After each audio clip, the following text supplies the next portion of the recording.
Mən səni hər kəsdən gizlin ağladım.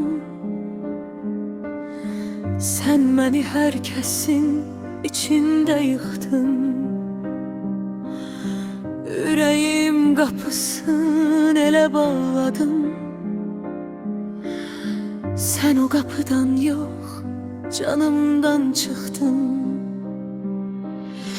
Yollarım dumanlı, mənzilim uzaq. Hər baxış bir cəza, hər gülüş tuzaq. Biz eyni nağılda ayrı can idik. İndi bir-birinə yad olanlarım. İndi kim dindirər susan ruhumu?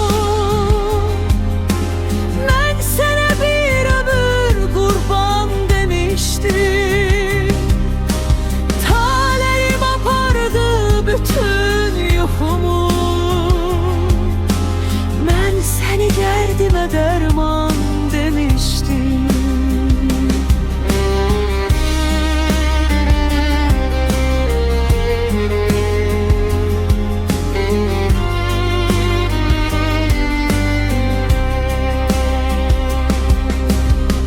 Gözümdə min sual, dilimdə sükut.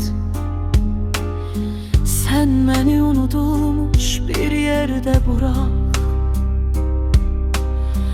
Nə məni xatırla, nə məni unut.